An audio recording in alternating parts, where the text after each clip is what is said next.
Now, in high definition, from the station on your side, this is WAVY News Online. Bus crash scenes like this one in Chesapeake make every parent nervous. It happened on Great Bridge Boulevard Thursday afternoon. Now, none of the 37 high school students on this bus was hurt, but police just released information that the driver in the SUV you see has died. And in your side's Jason Marks talked with a man who jumped in and tried to save 61-year-old Lorraine Taylor's life. This was the view from Timothy King's garage, a view he hopes to never see again. And I just pulled a grocery bag out of my trunk. That's when I heard the a loud noise, thump noise. You knew it was a vehicle crash. The crash more serious than he could ever imagined. And I immediately went over there.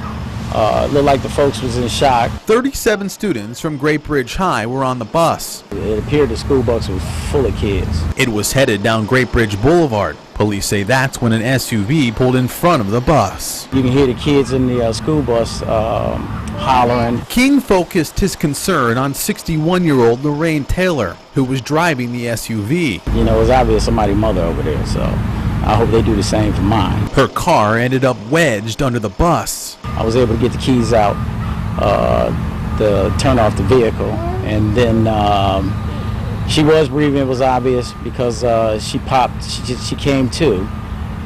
She was making some moaning noise. Nightingale touched down, only to leave a few minutes later to rush Taylor to the hospital. Meantime, others checked to see how the students were doing. Everybody appeared to be okay. Probably at about 5 to 10 minutes, they started letting them off. School officials say none of the kids were seriously hurt. Everyone hoped it would be the same outcome for Taylor. Again, 61-year-old Lorraine Taylor died in that crash. Chesapeake police tell us that they are still trying to figure out how it happened. We're following developing story in Hampton right now. Police say that a man accidentally shot himself on Thursday night. Happened just before 8:30 on Bloxham's Lane. That's in the Fox Hill section of the city. We're also told that the 24-year-old victim is recovering at a hospital right now. No word on his condition. Police in York County are trying to figure out who killed a woman. Chopper 10 flew the Claremont Apartments on Arcadia Loop Thursday. A family member called police after finding a woman alive in the home. Paramedics pronounced her dead, though, at the scene. Neighbors said the woman had 2 children. The medical examiner will determine exactly how she died. Just before 8 o'clock, police rushed to Tanners Creek neighborhood in Norfolk. They found a man with a gunshot wound on Edward Street right behind Tanners Creek Elementary School.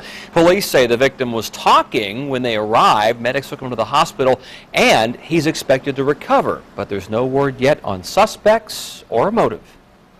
Now, in high definition, from the station on your side, this is Super Dapper 10 Online.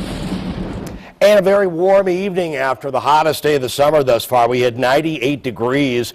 The normal high temperature this time of year is 81 degrees. The record is 102. Now, we didn't come close to the record whatsoever into the area, but I want to show you what's going on with our forecast. After the hottest day of the year, temperature's going to start to fall just a bit over the next couple of days. Not hugely at first, but then by next week, I think we'll be in the low 80s for high temperatures. But again, we had 98 today. 94 is looking a lot better. 91 and 90 are certainly better as well into Saturday and Sunday. Now, there's a slight chance of rain coming up for Saturday and Sunday as well. Take you through the day.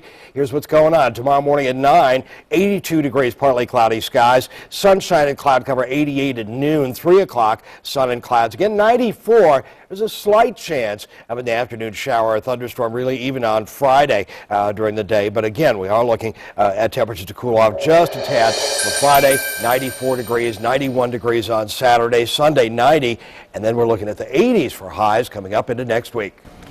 Stay with WAVY News 10 for all your day's news. Our next newscast is 5 a.m. We'll see you then.